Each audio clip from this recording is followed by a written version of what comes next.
সমগ্র বিশ্বের সর্বকালের সর্বযুগের সর্বশ্রেষ্ঠ মহামানব জনাবে মুহাম্মদুর রাসূলুল্লাহ সাল্লাল্লাহু আলাইহি ওয়াসাল্লামের পবিত্র সিরাত জানার উদ্দেশ্যে এই মাহফিলে আমাদেরকে শরীক করলেন। সেই মনিবের দরবারে শুকরগুজার হচ্ছি। আমরা সকলে পড়ছি আলহামদুলিল্লাহ। প্রিয় ভাই সব, আমরা এসেছি এমন এক মহান ব্যক্তিকে জানার জন্য, এমন এক মহান সত্তাকে জানার জন্য যাকে না জানলে কিছুই জানা হবে না, এবং যাকে জানলে পরে এই পৃথিবীতে মানুষ হিসেবে জন্মগ্রহণ করেছি এর সার্থকতা লাভ হবে। সেটা মুসলমানদেরও যেমন, সেটা হিন্দু খ্রিস্টান বৌদ্ধ যারা তাদের জন্য তেমন, সমস্ত জাতির জন্য আল্লাহ রাব্বুল আলামিন তাকে পাঠিয়েছিলেন। তিনি অন্যান্য নবীদের মতো শুধুমাত্র একটি গোষ্ঠীর জন্য আসেন নাই। তিনি অন্যান্য জাতির মতো, অন্যান্য নবীদের মতো একটা এলাকার জন্য নবী হয়ে আসেন নাই। মুহাম্মদুর রাসূলুল্লাহ সাল্লাল্লাহু আলাইহি ওয়াসাল্লাম এসেছিলেন বিশ্ববাসীর জন্য। সুবহানাল্লাহ। দুনিয়ায় যত নবী আল্লাহ পাঠালেন সমস্ত নবীরা ছিলেন এলাকা ভিত্তিক এবং অঞ্চল ভিত্তিক, ভাষা ভিত্তিক। নবী করিম সাল্লাল্লাহু আলাইহি ওয়াসাল্লাম সম্পর্কে আল্লাহ তাআলা বলেছেন, قُلْ يَا أَيُّهَا النَّاسُ إِنِّي رَسُولُ اللَّهِ إِلَيْكُمْ جَمِيعًا। হে নবী, আপনি বলুন, হে মানব গোষ্ঠী, আমি আল্লাহর পক্ষ থেকে তোমাদের সকলের জন্য রাসূল হয়ে এসেছি। সুবহানাল্লাহ। কোন সময়ের জন্য? যখন তিনি এসেছিলেন সেই সময়ের জন্য নাকি? কি বলেন, বুঝতে পারছেন না? নবীজি তিনি পৃথিবীতে এসেছিলেন কিয়ামত পর্যন্ত এই পৃথিবীতে যত মানুষ আসবে সমস্ত মানুষের জন্য আল্লাহ তাআলা তাকে রাসূল করে পাঠিয়েছেন। সুবহানাল্লাহ। এই পৃথিবীতে যদি প্রশ্ন করা হয় মানুষের জন্য সবচাইতে বেশি জরুরি কি জিনিস, তাহলে আপনি কি জবাব দিবেন? এক একজন এক এক রকমের জবাব দিবেন। কেউ বলবেন জরুরি ভাত, কেউ বলবেন রুটি, কেউ বলবেন পানি, কেউ বলবেন বাতাস, কেউ বলবেন অক্সিজেন। কিন্তু মূল জবাব কি? আসল জবাবটা কি? আসল জবাব হচ্ছে এই পৃথিবীতে মানুষের জন্য সব থেকে বেশি জরুরত হচ্ছে রিসালাত, নবুয়ত। কারণ আল্লাহ তাআলা আমাদেরকে সৃষ্টি করেছেন কোন পথে চললে পরে আমরা আল্লাহর নৈকট্য লাভ করতে পারবো। আমরা যে পৃথিবীতে এসেছি, আমাদের কি পৃথিবীতে চিরকাল থাকবো না আমাদেরকে যেতে হবে? জবাব দেন। কার কাছে ফিরে যেতে হবে? সেই যে আল্লাহর কাছে ফিরে যেতে হবে, সেজন্য আল্লাহ রাব্বুল আলামিন আমাদেরকে অন্ধকারে ছেড়ে দেননি, আমাদের জন্য পথের দিশা দিয়েছেন। আর সেজন্য তিনি নবী পাঠিয়েছেন। আদম আলাইহিস সালাম থেকে শুরু করে মুহাম্মদুর রাসূলুল্লাহ, সবাই বলেন সাল্লাল্লাহু আলাইহি ওয়াসাল্লাম, তার পর্যন্ত যত নবী পাঠালেন সমস্ত নবীদেরকে আল্লাহ পাক নবুয়ত দিয়েছেন, নবী করে পাঠিয়েছেন। তাদের কোনো ভুল নাই, তাদের কোনো গুনাহ নাই, তারা সবাই মাসুম, তারা বেগুনাহ। এই নবীদের মধ্যে সর্বশেষ এবং সর্বশ্রেষ্ঠ নবী হলেন মুহাম্মদ রাসূলুল্লাহ সাল্লাল্লাহু আলাইহি ওয়াসাল্লাম। নবী করিম সাল্লাল্লাহু আলাইহি ওয়াসাল্লামকে আল্লাহ তাআলা এমন একটা সময় পাঠালেন যখন গোটা পৃথিবীতে মানুষ ছিল ধ্বংসের দ্বার প্রান্তে। চুরি, ডাকাতি, জেনা, ব্যভিচার, হত্যা, ধর্ষণ, এমন কোনো পাপ নাই যা মানুষ করত না। যেই দেশে রাসূল আসলেন সেই দেশে মানুষ, তাদের চিন্তা ছিল যে আমি মানুষকে খুন করব না কেন, লুট করব না কেন, মিথ্যা কথা বলবো না কেন, নারী অপহরণ করব না কেন। এর কোনো যুক্তিসঙ্গত কারণ তাদের জানা ছিল না, সবটাই তারা বৈধ মনে করত। এবং কতটা জাহিল ছিল যে এই গোত্রের লোকেদের উটের পানি খাওয়ার আগে আরেক গোত্রের লোকের উটের পানি খাওয়াইল কেন? এই অপরাধে তারা একে অপরের বিরুদ্ধে গোত্রে গোত্রে লড়াই হয়েছে বছরের পর বছর, যুগের পরে যুগ। এরকমের জেহালাতে পরিপূর্ণ ছিল সমাজ। অর্থাৎ পৃথিবী ছিল এক ধ্বংসের প্রান্তে। এই ধ্বংস থেকে বাঁচানোর জন্য আল্লাহর রহমত ছাড়া আর কোন উপায় ছিল না। সেরকম একটি সময় আল্লাহ রাব্বুল আলামিন তার রহমত পাঠালেন। আল্লাহ তাআলা কোরআনে কারিমে বলছেন, ওয়ামা আরসালনাকা ইল্লা রাহমাতাল লিল আলামিন। হে নবী, আমি আপনাকে গোটা সৃষ্টি জগতের জন্য আমার রহমত করে পাঠিয়েছি। সুবহানাল্লাহ। প্রিয় ভাই সব, আমি সেই রসুলের কথা আপনাদেরকে শোনাতে এসেছি যিনি আকাশের নিচে জমিনের উপরে সব থেকে শ্রেষ্ঠ মানুষ, জাত থেকে শ্রেষ্ঠ পৃথিবীতে আর কেউ। আমি আপনাদের সামনে এমন এক মহান ব্যক্তিত্বকে জানাতে এসেছি যিনি, যার মর্যাদা শুধু আকাশের নিচে নয়, আল্লাহর আরশের নিচে, জমিনের উপরে, আল্লাহর পরেই যার মর্যাদা। সুবহানাল্লাহ বলবেন না? তার সম্পর্কে, তবে তার সম্পর্কে আলোচনা করা আমার মতো আকিঞ্চন, আমার মতো ছোট্ট নগণ্য সামান্য জ্ঞানের অধিকারী কিভাবে এত বড় বিশাল ব্যক্তিত্ব সম্পর্কে আপনাদের সামনে আমি তুলে ধরব। ওমা তৌফিকি ইল্লা বিল্লাহ। আমি বলে থাকি, আটলান্টিক মহাসাগর, প্রশান্ত মহাসাগরের পানি যদি কেউ মাপতে যায় চামচ দিয়ে, তাহলে তাকে কি মনে করা হবে? তার সুস্থতা, মস্তিষ্কের সুস্থতা সম্পর্কে চিন্তা করতে হবে। আটলান্টিক মহাসাগরের পানিও হয়তো একদিন চামচ দিয়ে মাপা হয়তো সম্ভব হতেও পারে, কিন্তু নবী করিম সাল্লাল্লাহু আলাইহি সাল্লামের জীবন আলেখ্য, তার পবিত্র জীবন আলোচনা করে শেষ করা যাবে না। সুবহানাল্লাহ বলেন। এই পৃথিবীতে কত রাজা বাদশাহ এসেছেন, কত রঙ্গমঞ্চ তারা তৈরি করেছেন, কত দার্শনিক, কত বৈজ্ঞানিক, কত সাহিত্যিক, কত কবি পৃথিবীতে এসেছেন, কিন্তু মানুষের কাছে গ্রহণযোগ্য আদর্শ নিজের চরিত্র দিয়ে কেউ দেখায় যেতে পারেননি। নবী করিম সাল্লাল্লাহু আলাইহি সাল্লাম এক ব্যতিক্রম ধর্মী মানুষ, আল্লাহ তাকে পাঠাইছিলেন পৃথিবীতে। তার জীবন দুই রকম ছিল না। দুনিয়ার সব নেতাদের জীবন হয় দুই রকম সাধারণত। একটা হচ্ছে পাবলিক ক্যারেক্টার, আর একটা হলো পার্সোনাল ক্যারেক্টার। একটা ব্যক্তিগত জীবন, ব্যক্তিগত চরিত্র, আর একটা মানুষকে দেখাবার মতো চরিত্র। আপনি বলেন আমাকে, পৃথিবীতে এমন একজন নেতার নাম বলেন যিনি বলতে পারবেন আমার শৈশবে, আমার কৈশোরে, আমার যৌবনে, দিনে এবং রাতে আমি যা যা করেছি, আমার বন্ধুরা, আমার ড্রাইভার, আমার চাকর, আমার বাড়ির লোকজন, আমার বউ, আমার বন্ধু, আমার সাথী, তোমরা আমার ব্যাপারে যা দেখেছো সব মানুষকে বলে দাও। পারবে কেউ বলতে? এরকম আসতে বললেন, কথা বুঝতে পেরেছেন কিনা? তাহলে বলেন, এরকম কেউ বলতে পারবে? এবার যার সিরাত জানার জন্য, পবিত্র জীবন জানার জন্য,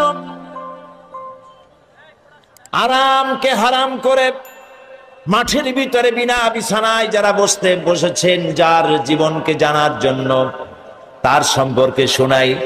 আল্লাহর নবী বলেছেন, ও আমার সাহাবীরা, ও আমার স্ত্রীরা, দিনের আলোতে, রাতের আধারে আমার ব্যাপারে যা জেনেছো আর যা দেখেছো সবগুলো খুলে খুলে মানুষের সামনে বলে দাও। রাসূলের জীবন ছিল সূর্যের মতো দীপ্তমান, যেখানে কোনো কালিমা নাই। অন্ধ সূর্যের আলো অনুভব করতে পারে, ঠিক না? সমস্ত মানুষ তার জীবন সম্পর্কে ওয়াকিবহাল। পৃথিবীতে কেউ নাই রাসূলের চরিত্রে কোনো দাগ লাগানোর কোনো কথা বলতে পারে। সুবহানাল্লাহ বলতে ইচ্ছে করে না? আপনারা যে বসে আছেন এখানে, প্রত্যেকটা মুহূর্ত আপনার আমলনামায় নেকি লেখা হচ্ছে। কারণ জিক্রে ইলাহি যেমন ইবাদত, আল্লাহর জিকির করা কি বলেন না কেন? আল্লাহর জিকির যেমন ইবাদত, জিক্রে ইলাহি যেমন ইবাদত, জিক্রে হাবিবও তেমন ইবাদত। আমরা রাসূলকে স্মরণ করছি, তার আলোচনা করছি। কি মহান ব্যক্তিত্ব, যার জীবনে দুই রকমের কোনো কিছু নাই, সব স্পষ্ট। আল ওয়াদুহু ওয়াস সারাহা, একদম দিবালোকের মতো স্পষ্ট, কোনো বক্রতা নাই। কাফেরেরা চিন্তা করত যে এই লোকটা হইল কেমনে, এভাবে কেমনে হলো? শৈশব, কৈশোর, যৌবন কাটালেন তিনি এই সমাজের মধ্যে, কিন্তু মিথ্যা কথা বলেন না। মিথ্যা ছাড়া সমাজ চলে না, মদ ছাড়া মুহূর্ত চলে না। মদের অন্তত 100 প্রকার নাম ছিল তাদের। মদ খাইতে খাইতে শেষ পর্যন্ত মদের গ্লাস আর জগ বুকে জড়াই ধরে সিধে পড়ে থাকত। এরকম একটি সমাজে তিনি বড় হলেন। মদের গ্লাস তিনি টাচ করেছেন, হাত দিয়ে ধরে দেখেছেন, জীবনের শত্রুরাও বলতে পারবে না কেমনে হইল।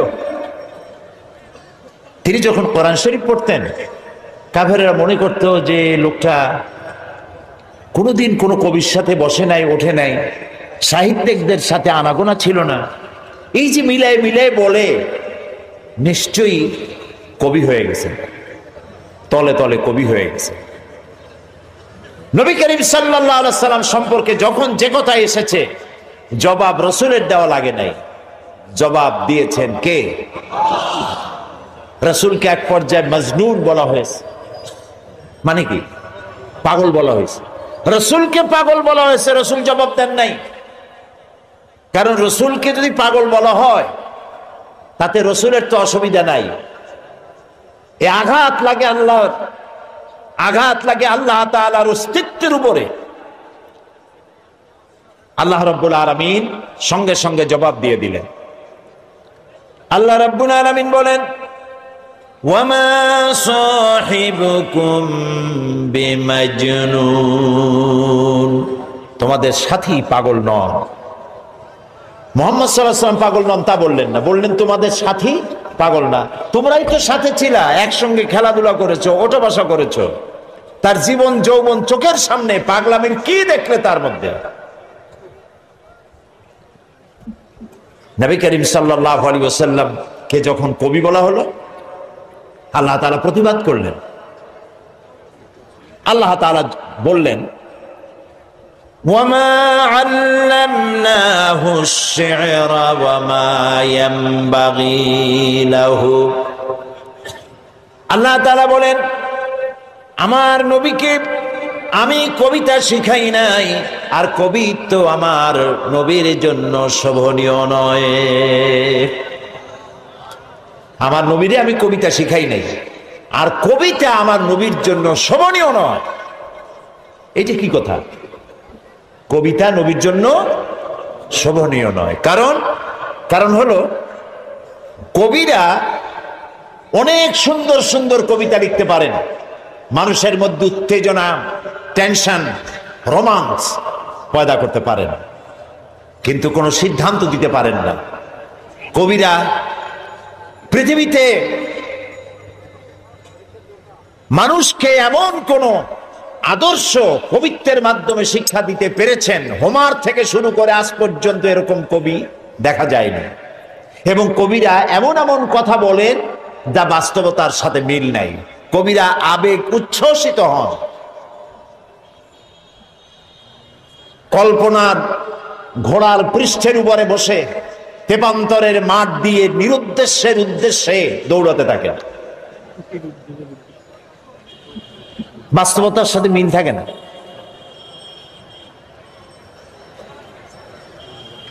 যেমন আমি একটু দেখাই, দৃষ্টান্ত দিলে বুঝতে সুবিধা। কি বলেন? আমাদের জাতীয় কবি কাজী নজরুল ইসলাম,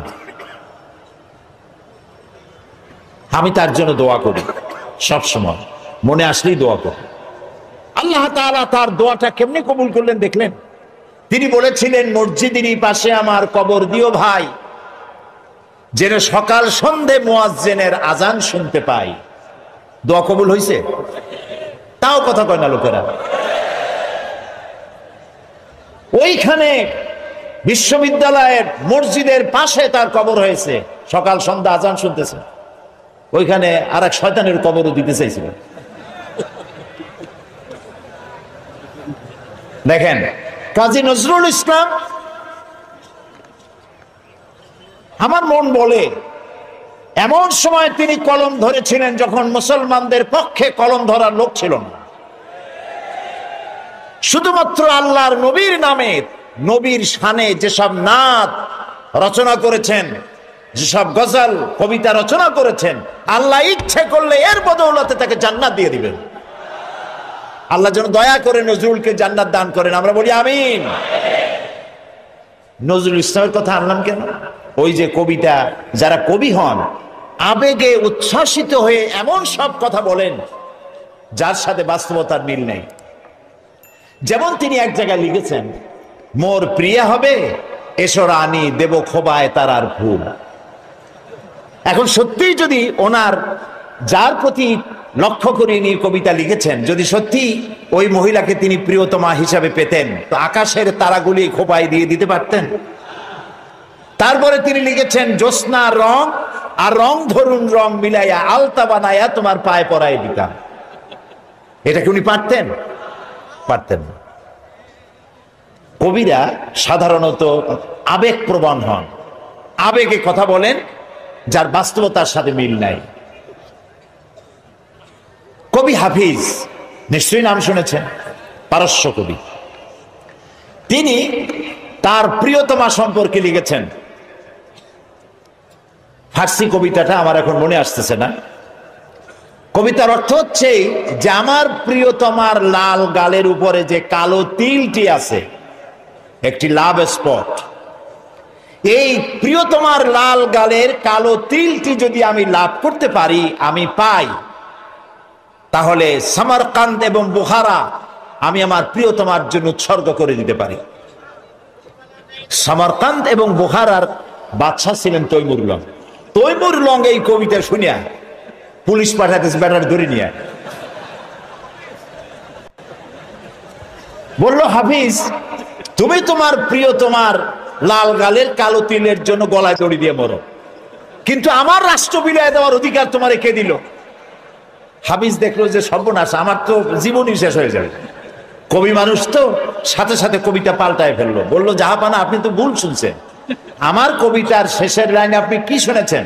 বললো যে তোমার শেষের লাইন তো ছিল সামারকান্দ ও বুখারা, সামারকান্দ এবং বুখারা মিলাই দেবটা ছিল। তিনি বলছেন না, আপনি ভুল শুনেছেন, ওখানে আমার মূল কথা ছিল সেমনকান্দ অখর মারা। তার মানে হলো আমি বলতে চেয়েছি আমার প্রিয়তমার লাল গালের কালো তিলটি যদি লাভ করতে পারি, তাহলে 3 মণ চিনি আর 1 মণ খোরমা বিলাই দেব। আমি কিন্তু আপনাদের হাসির খোরাক দেইনি, চিন্তার খোরাক দিয়েছি। দুনিয়ার সব কবিরা এভাবে আবেগ প্রবণ হন, উচ্ছ্বসিত হন, রোমান্টিক হন। নবী আবেগ প্রবণ হতে পারেন না। নবী যদি আবেগে উচ্ছ্বসিত হয়ে পড়েন, আবেগে আবেগতাড়িত যদি হয়ে যান, তাহলে তো ইনসাফ করতে পারবেন না। নবীজির কাছে হযরত ফাতেমা রাদিয়াল্লাহু তাআলা আনহা এসেছেন, হাতে ঠোসকা পড়েছে, বলছেন, ইয়া রাসূলুল্লাহ, আব্বাজান, কুয়া থেকে পানি উঠাতে উঠাতে দড়ি দিয়া আমার ঘাড়ের উপরে দাগ পড়ে গিয়েছে, আটা পিষতে পিষতে 2টো হাতে ঠোসা পড়ে গিয়েছে, আমার খুব কষ্ট হয়, আমাকে একজন খাদেমা আপনি দিবেন।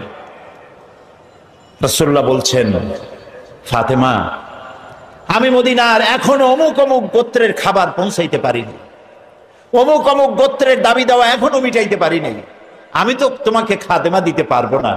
বরং তুমি এক কাজ করো, প্রত্যেক নামাজের পরে সুবহানাল্লাহ 33 বার, আলহামদুলিল্লাহ 33 বার, আল্লাহু আকবার 34 বার, এটা তুমি পড়ো।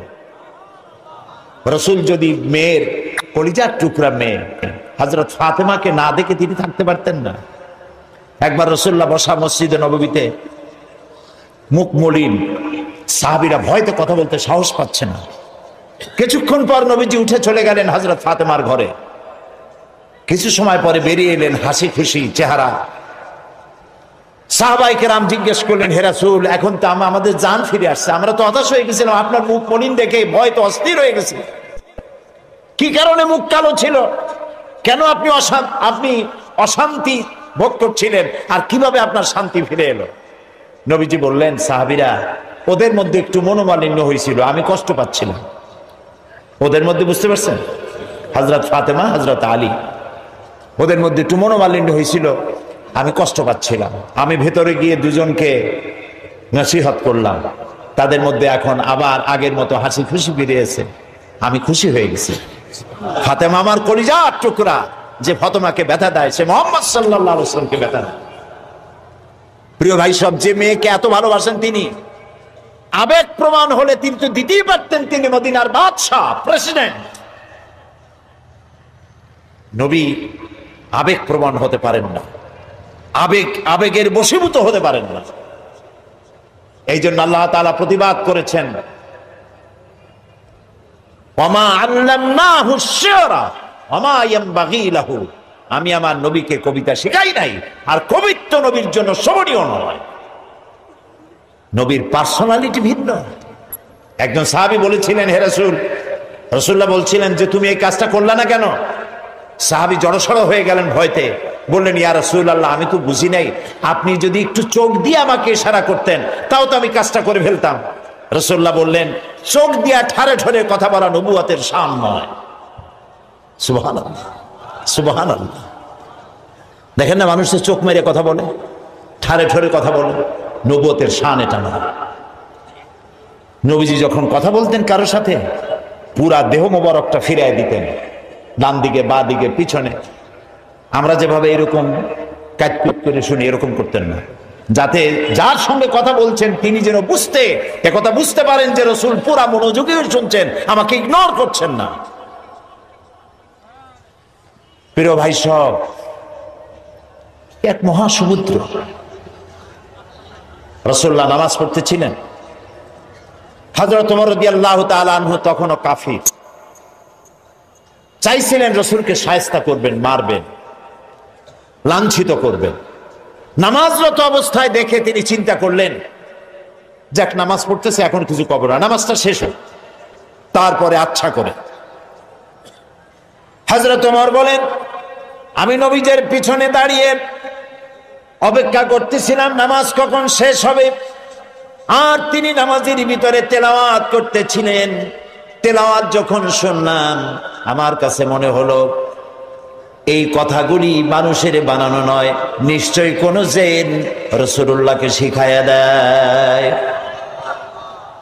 আমি যখন এই চিন্তা করেছি, এত সুন্দর মিলায়া মিলায়া কি করে পড়েন, জেনে শিখায় দিয়েছে, এই চিন্তা যখন আমি করেছি, নবীজি তখন আমার এই কথার জবাব যেন তিনি দিলেন। তিনি পড়লেন, ইন্নাহু লাকাউলু রাসূলিন কারীম।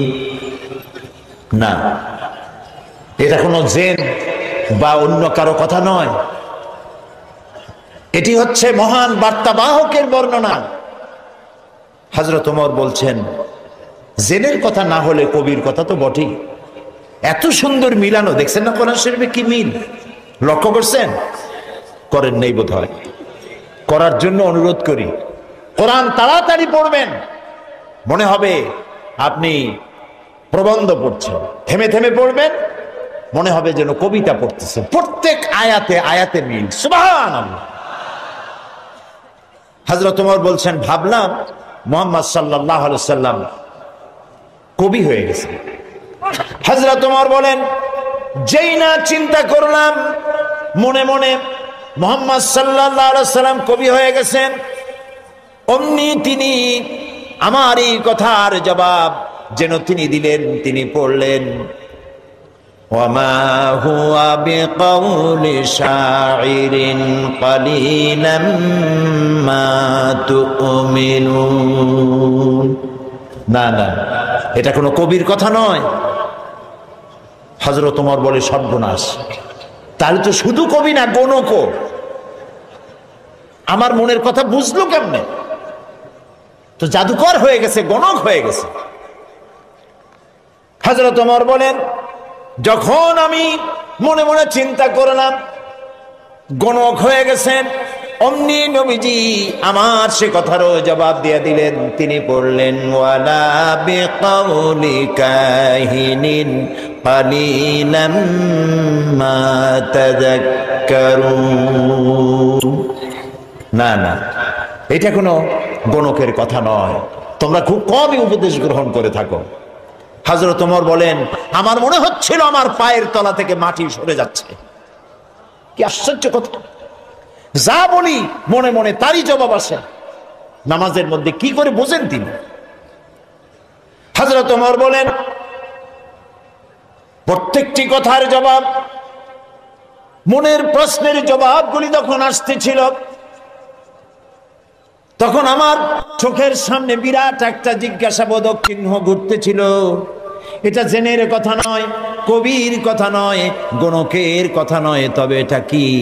যেই না চিন্তা করেছি তবে এটা কি, অমনি নবীজি তেলাওয়াত করলেন, তানজিলুম মির রাব্বিল আলামিন। আল্লাহ রাব্বুল আলামিনের নাযিলকৃত কিতাব। হযরত ওমর বলছেন, আমার মনে হচ্ছিল ঈমান ইসলাম তার শিকড় শুদ্ধ আমার কলিজার মধ্যে ঘেরে বসতেছে। কিন্তু তখনও সময় আসে নাই হযরত ওমরের ঈমান কবুল করার। প্রিয় ভাই সব, রাসূলকে আল্লাহ রাব্বুল আলামিন পৃথিবীতে পাঠালেন এজন্য নয় তিনি আমাদেরকে মেসাক করা শুধু শিখাবেন, তিনি আমাদেরকে শুধু দাড়ি আর টুপির কথা বলবেন। একটি সমাজ বিপ্লব, একটি রাষ্ট্র বিপ্লব করার জন্য পাঠিয়েছেন। চুরি, ডাকাতি, জেনা, ব্যভিচার, হত্যা, ধর্ষণে ভরপুর সমাজ, এখানে এসেছেন তিনি। এই জাতির উপায়, এ মানুষ বাঁচবে কি করে? এর লক্ষ্য কি, উদ্দেশ্য কি, যাবে কই? আহারে, গরিবদের বাঁচার কোনো অধিকার নাই। গরিবরা শোষিত, নির্যাতিত, নিপীড়িত, নিগৃহীত। বড় লোকদের সব জোর জার, মুলুকতা। আর নারী, নারীর জীবনের তো কোনো দামই নাই। নারী হয়ে জন্মগ্রহণ করাই আজন্ম পাপ। মেয়ে হয়ে জন্মগ্রহণ করেছে, আষাঢ় মেরে মেরে ফেলতেছে। রাসূল এই জিনিসগুলি দেখলেন, নিজের চোখে অবলোকন করলেন।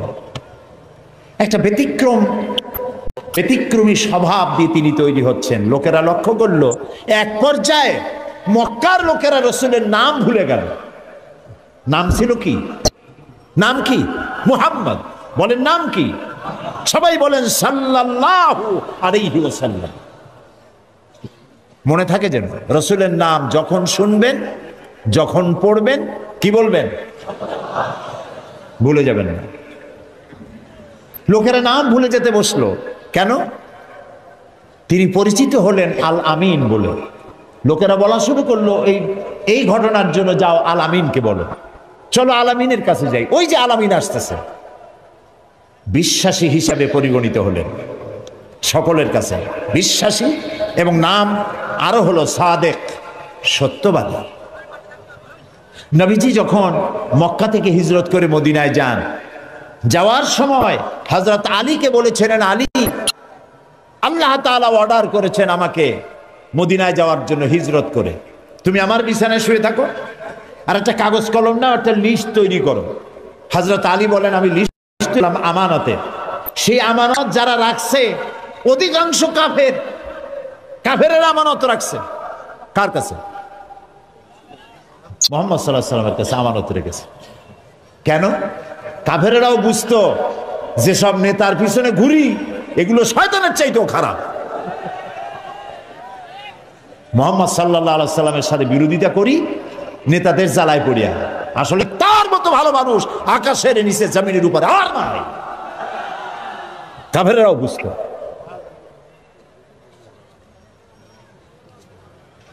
এখনো আমাদের দেশে যত নেতা আছে, অনুসারীরা বোঝে খাঁটি শয়তান। নামাজ নাই, না দেখেন না, নামাজ নাই, রোজা নাই, আল্লাহ পরকালের চিন্তা নাই, মিথ্যা কথা বলে অনবরত। মানুষে যেমন বমি করে হড় হড় করিয়া মুখ দিয়া মিথ্যা করি বমির মতো বাইর হইতে থাকে। একটা ভালো কথা বলতে জানে না, শুধু অসত্য আর মিথ্যা বলতেই থাকে, আমানতের খেয়ানত করে। তবে এই সব নেতাদের পিছনে ঘুরে কেন? এই চিন্তায় যে এরা যদি এমপি মন্ত্রী হইতে পারে তা একটা চাকরি পাবো, লাইসেন্স পাবো, টিয়ার কাবি খা খাইতে পারবো। জি, নাম রাখছে কাবি খা, তার মানে হলো খাবি খা।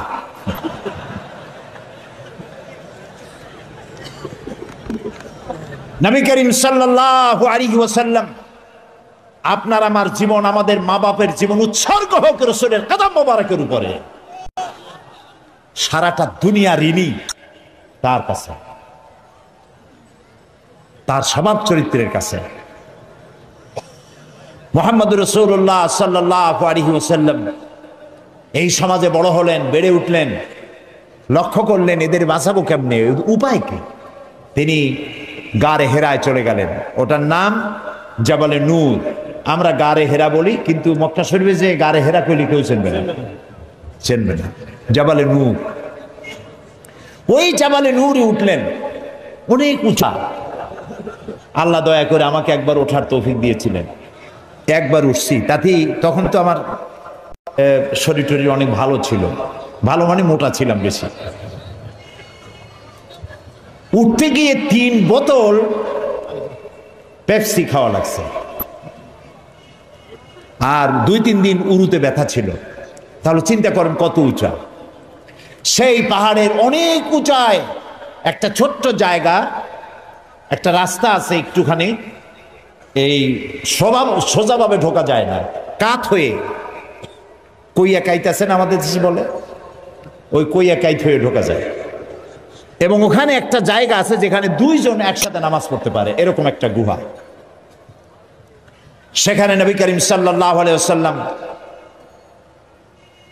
চিন্তা গবেষণা করতে লাগলেন।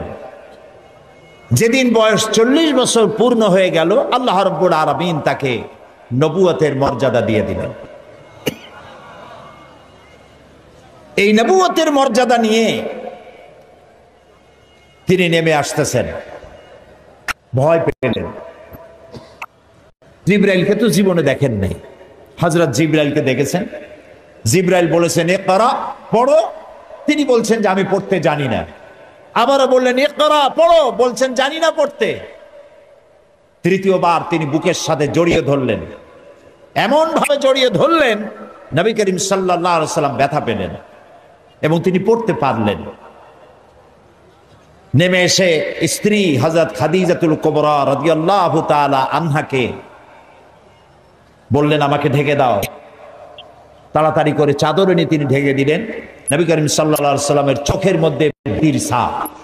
হযরতে খাদিজা ভীত সন্ত্রস্ত হলেন, জিজ্ঞেস করলেন আবাল কাসেম আপনার কি হয়েছে?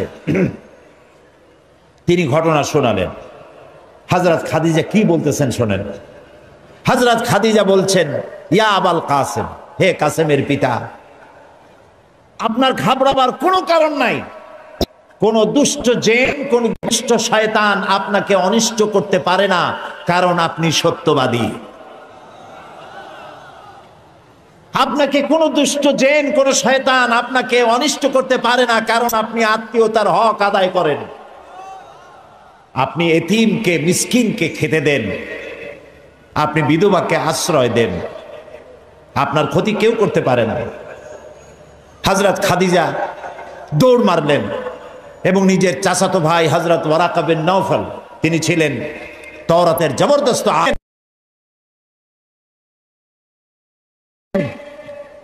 নবীজির মুখে খবর শুনলেন। সবটা শুনে নবীজির মস্তক মোবারকের উপরে চুমো খেয়ে বললেন কুদ্দুসুন কুদ্দুসুন, অতি পবিত্র, মহাপবিত্র ইয়া মুহাম্মদ সাল্লাল্লাহু আলাইহি ওয়াসাল্লাম, আপনার কাছে যিনি এসেছিলেন তিনি কোন জিন নয়, তিনি মহাপবিত্র আত্মা, তিনি ফেরেশতা। যে ফেরেশতা এসেছেন ইব্রাহিম, মূসা, ঈসা, ইয়াকুব, আইয়ুব, সমস্ত নবীদের কাছে যে ফেরেশতা এসেছে, সেই জিবরাইল এসেছিলেন আপনার কাছে। তাওরাতে আমি যা পড়েছি তার সাথে মিল হয়ে যাচ্ছে, আপনি আখিরি জামানার পয়গম্বর। তবে আমার জন্য আফসোস, আমি বৃদ্ধ, এই জাতি আপনাকে খুব কষ্ট দেবে, নির্যাতন করবে। সেদিন পর্যন্ত যদি আল্লাহ আমারে বাঁচায় রাখেন, আমি আপনাকে সাহায্য করব, আপনার সাথে থাকব। প্রিয় ভাই সব, একটা নারী, একজন স্ত্রী পুরুষের জন্য, স্বামীর জন্য সব থেকে উত্তম সাক্ষী দিতে পারে। এর থেকে ভালো সাক্ষী আর কেউ দিতে পারে না।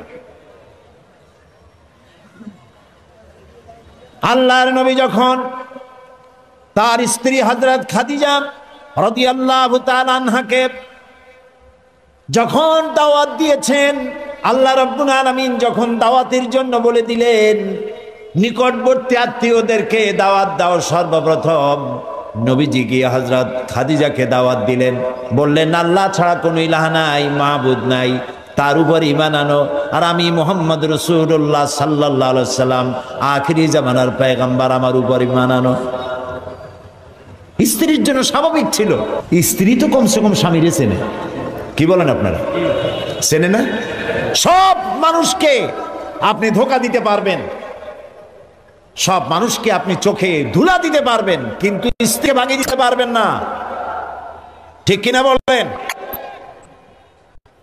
স্ত্রী আপনার জন্য ভালোবাসা দিতে পারে, জীবন দিতে পারে, সব দিতে পারে, কিন্তু ঈমান আনা অত্যন্ত কঠিন। নবীজি যখন হযরত খাদিজাকে ঈমানের দাওয়াত দিলেন, হযরতে খাদিজা রাদিয়াল্লাহু তাআলা আনহা এক মুহূর্ত দেরি করেন নাই, সঙ্গে সঙ্গে পড়েছেন লা ইলাহা ইল্লাল্লাহু মুহাম্মাদুর রাসূলুল্লাহ। জোরে পড়েন লা ইলাহা ইল্লাল্লাহ, লা ইলাহা ইল্লাল্লাহ, লা ইলাহা ইল্লাল্লাহু মুহাম্মাদুর রাসূলুল্লাহ। হযরত খাদিজা বলছেন, ইয়া আবুল কাসেম, আপনি অবশ্যই আল্লাহর নবী। আমার কোনো বিন্দু মাত্র সন্দেহ নাই, কারণ বিগত 15 বছর আপনার সাথে ঘর সংসার করে আপনাকে যেভাবে দেখেছি, কোন সাধারণ মানুষের আচরণ এরকম হতে পারে না। আপনি অবশ্যই আল্লাহর নবী। নবী করিম সাল্লাল্লাহু আলাইহি ওয়াসাল্লাম এই দাওয়াত নিয়ে ছড়িয়ে পড়লেন ময়দানে। তিনি বলেছেন লা ইলাহা ইল্লাল্লাহ। এই কালেমার দাওয়াত কি শুধু মুহাম্মদ সাল্লাল্লাহু আলাইহি ওয়াসাল্লামের ছিল না, সব নবীদের ছিল। দুনিয়ার সব নবীদের একটাই স্লোগান ছিল, কারো মধ্যে কোনো মতপার্থক্য, মতদ্বৈততা হয় নাই, সকলের স্লোগান একটা, লা ইলাহা ইল্লাল্লাহ। এই কালেমার বিপ্লবী দাওয়াত পেশ করেছেন সমস্ত নবীরা। আমরা এই কালেমাটা বুঝি না, না বোঝার কারণেই দুরবস্থা হয়েছে। আমরা শুধু এটারে জিকিরের বুলি বানাইছি। দেখছেন কি কায়দায় জিকির করে, লা ইলাহা ইল্লাল্লাহ ইল্লাল্লাহ, এমন জোরে ইল্লাল্লাহ বলে তাতে কলব থাকলেও পারে, গেলেও পারে। কি বুঝে ইল্লাল্লাহ বলতেছেন? আবার লা ইলাহা ছেড়ে দিয়া খালি ইল্লাল্লাহ করে, এরকমও শুনেছি। শুনছেন আপনারা? লা ইলাহা বাদ দিয়া কতক্ষণ ইল্লাল্লাহ ইল্লাল্লাহ ইল্লাল্লাহ। আশ্চর্য কথা, এটা কি কি বলতেছেন আপনি? ইল্লাল্লাহ মানে তো আল্লাহ ছাড়া। আল্লাহ ছাড়া কি? লা ইলাহা ইল্লাল্লাহ, এই কালেমার দাওয়াত যখন নবীরা দিয়েছেন, হযরত মূসা আলাইহিস সালাম যখন বলেছেন লা ইলাহা ইল্লাল্লাহ, এ আঘাত লেগে ফেরাউন দরিয়ায় নীলের মধ্যে ডুবে শেষ হয়ে গিয়েছে। হযরত ইব্রাহিম আলাইহিস সালাম যখন বলেছেন লা ইলাহা ইল্লাল্লাহ, নমরুদের গোষ্ঠী সাফ হয়েছে, জুতা পিটা খাইয়া দুনিয়া থেকে বিদায় হয়ে গেছে। ঠিক না ভাই? মুহাম্মদ সাল্লাল্লাহু আলাইহি ওয়াসাল্লাম যখন বলেছেন লা ইলাহা ইল্লাল্লাহ, তখন আবু জাহাল, আবু লাহাব, উতবা, শাইবা, মুগীরা এই সবগুলির গায়ে আগুন জ্বলে গেছে। কেন আগুন জ্বললো? তারা বুঝছে লা ইলাহা ইল্লাল্লাহর অর্থ কি। তারা বুঝেছে লা ইলাহা ইল্লাল্লাহ মানে হচ্ছে কোনো ইলাহা নাই, আইনদাতা নাই, বিধানদাতা নাই, শাসনকর্তা নাই, কাউকে মানি না, কে ছাড়া? আল্লাহ ছাড়া। ফেরাউনও বুঝেছে। ফেরাউন বোঝেন? ফেরাউনকে মুসা আলাইহিস সালাম যখন বলেছেন বলো লা ইলাহা ইল্লাল্লাহ, ফেরাউন বলেছে মা আলিমতু লাকুম মিন ইলাহিন গায়রি, আমি তো জানি না যে আমি ছাড়া আরো কোন ইলাহ আছে, আমি তো ইলাহ। তুমি যদি আমারে বাদ দিয়ে আর কাউকে ইলাহ মানো লাআজআলান্নাকা মিনাল মাসজুনিন, কারারুদ্ধ করে রাখবো, জেলখানায় ঢুকিয়ে দেব। মুসা আলাইহিস সালাম ভয় পাইছিলেন নাকি? ভয় পাননি। কাফেরেরা বুঝতে পারতো লা ইলাহা ইল্লাল্লাহর অর্থ কি। আবু জাহাল, আবু লাহাব, উতবা, শাইবারা, হযরত আবু তালেব নবী করিম সাল্লাল্লাহু আলাইহি সাল্লামের চাচা আবু তালেবের কাছে গিয়ে বলেছে, আবু তালেব রাসূলকে বলো, মুহাম্মদ সাল্লাল্লাহু আলাইহি সাল্লামকে বলেন তিনি যেন লা ইলাহা ইল্লাল্লাহর দাওয়াত না দেন, এর বিনিময়ে যত টাকা লাগে, যে সুন্দরী মেয়ে পছন্দ করবে সেই মেয়ে তার সাথে বিয়ে দিয়ে দেব, নেতৃত্ব দেব, টাকা দেব, পয়সা দেব, বাড়ি ঘর দেব, তবুও লা ইলাহা ইল্লাল্লাহ দাওয়াত যেন তিনি না দেন।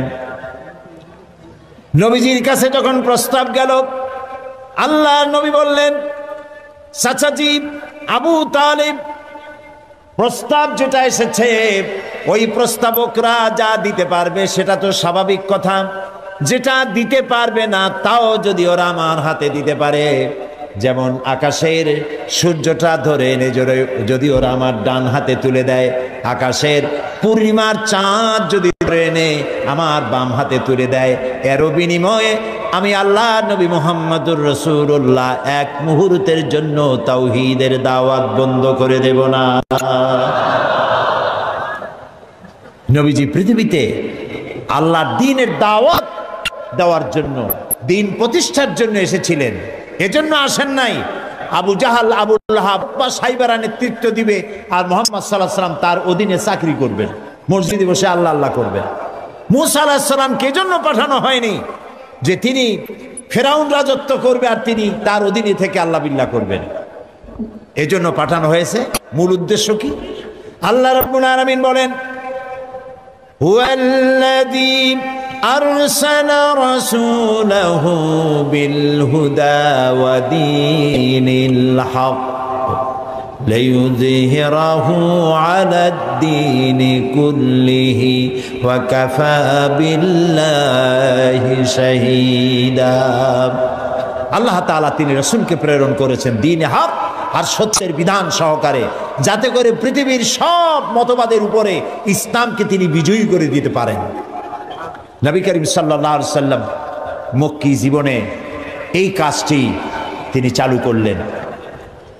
নবী করিম সাল্লাল্লাহু আলাইহি সাল্লামকে আল্লাহ রাব্বুল আলামিন সব রকমের সম্মান এবং মর্যাদা দিয়ে পৃথিবীতে পাঠালেন দ্বীনকে প্রতিষ্ঠা করার জন্য। 13 বছর সময় লাগলো মক্কায়। কয় বছর লাগলো?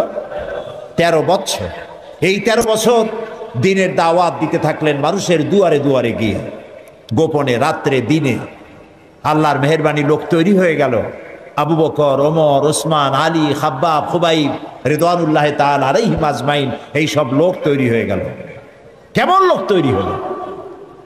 যে হযরত ওমর রাসূলকে হত্যা করতে আসছিলেন, সেই ওমরকে আল্লাহ এমন দরজায় পৌঁছায় দিলেন, রাসূল বললেন লা নাবিয়্যা বাদি ওয়ালা রাসূলা, আমার পরে নবীও হবে না, রাসূলও হবে না, কিন্তু আমার পরে যদি কেউ নবী হতো লাকানা ওমর, ওমরে আল্লাহ নবী বানাই দিতেন। সুবহানাল্লাহ বলুন। এইসব লোক তৈরি হয়ে গেল। 13 বছর সময় লাগলো। আল্লাহ রাব্বুল আলামিন হিজরতের অর্ডার দিয়ে দিলেন। নবীজি এবার মক্কা শরীফ থেকে রওনা করেছেন। গভীর রজনীতে হযরত আবু বকরকে সঙ্গে করে নিয়ে রওনা করলেন। জাবালে মেসফালার ভিতর দিয়ে, জাবালে কেদোয়ার উপর দিয়ে যাওয়ার সময় বারবার কাবার দিকে ফিরে তাকায় কাঁদতে লাগলেন আর বলতে লাগলেন, কাবারে বড় আশা ছিল তোর খেদমত করব, কিন্তু তোর নিষ্ঠুর সন্তানেরা তোর কাছে আমারে থাকতে দিল না রে। নবীজি হযরত আবু বকর রাদিয়াল্লাহু তাআলা আনহুকে সঙ্গে নিয়ে জাবালে সুর চলে গেলেন। হজরে রক্ত হয়ে গেল। হযরত আবু বকর বলেন আর উপায় নাই, ধরা পড়ে যাব, এই গুহার মধ্যে গিয়ে আমরা আশ্রয় নেই। গুহার ভিতরে গিয়ে আশ্রয় নিলেন। সকালবেলায় কাফির বেঈমানেরা খুঁজতে খুঁজতে ওই পর্যন্ত এসেছে। একজন বলে পায়ের চিহ্ন এখানে শেষ, ভিতরে আছে, আর একজন বলে নাই। একজন বলে আছে, আর একজন বলে নাই। হযরত আবু বকর বলেন, ইয়া রাসূলুল্লাহ, আমরা ধরা পড়ে গেছি, আর উপায় নাই। এটা এত স্বল্প গভীর গুহা, বসতে পরে মাথা দেখা যায়, শুয়ে হাঁটু উঁচু করলে হাঁটু দেখা যায়, আর বাঁচার উপায় নাই।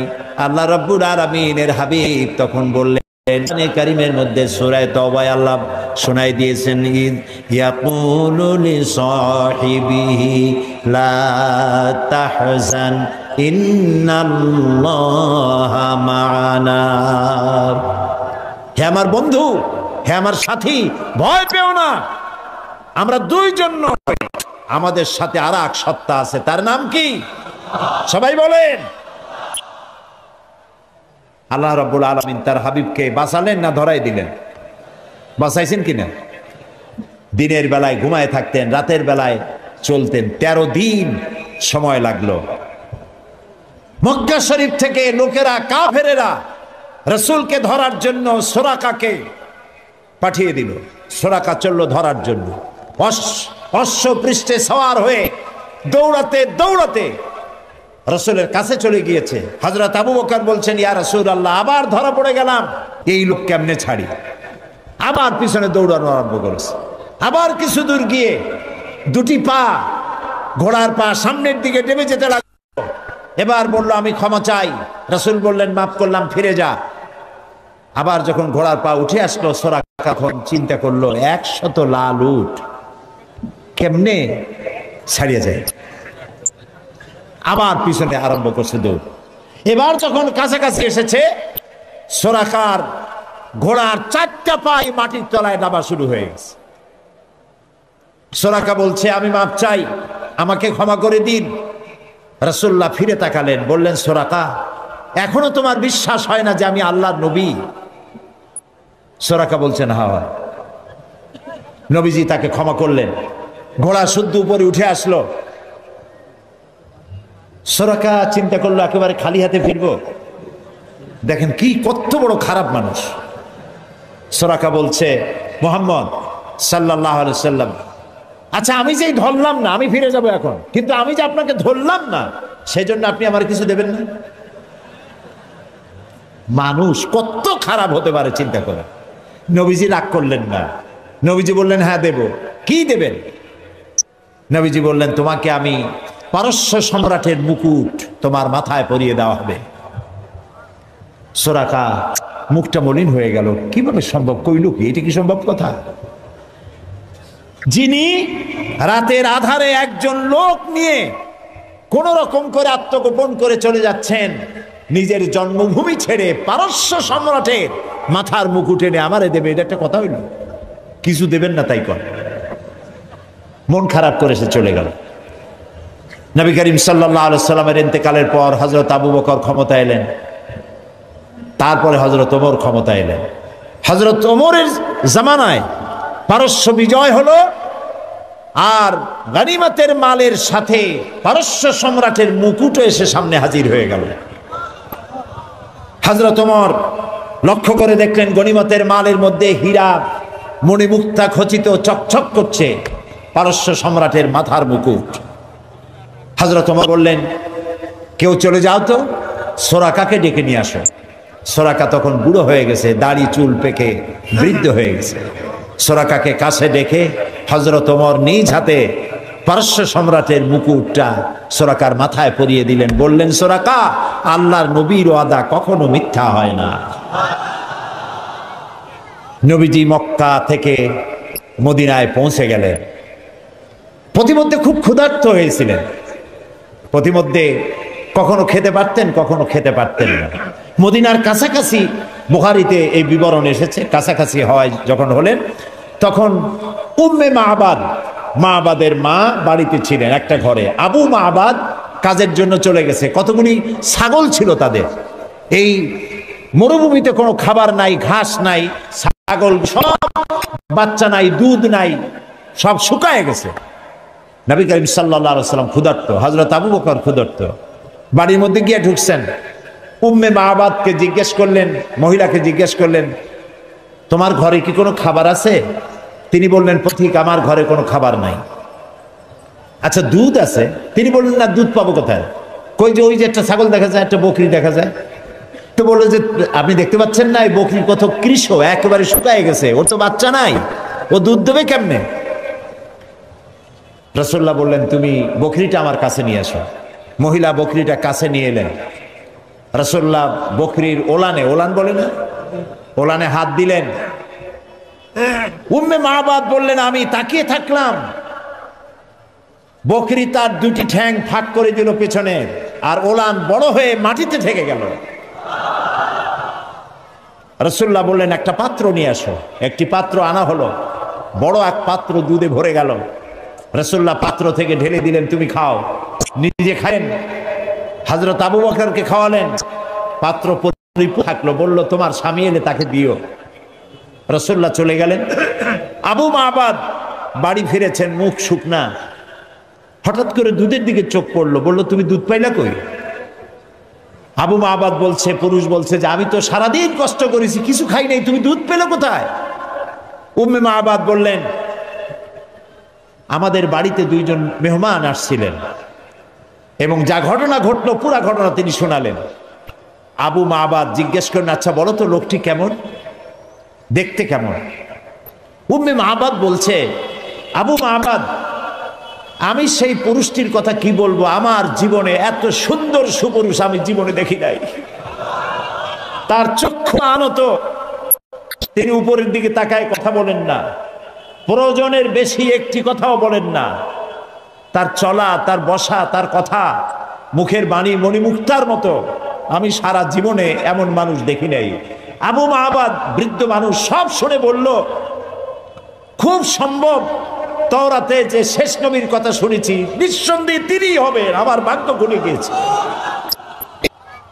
প্রিয় ভাই সব, রাসূলকে আল্লাহ রাব্বুল আলামিন এমন সৌন্দর্য দিয়েছিলেন, পৃথিবীতে এত সুন্দর সুপুরুষ পৃথিবীতে আর আছে নাই।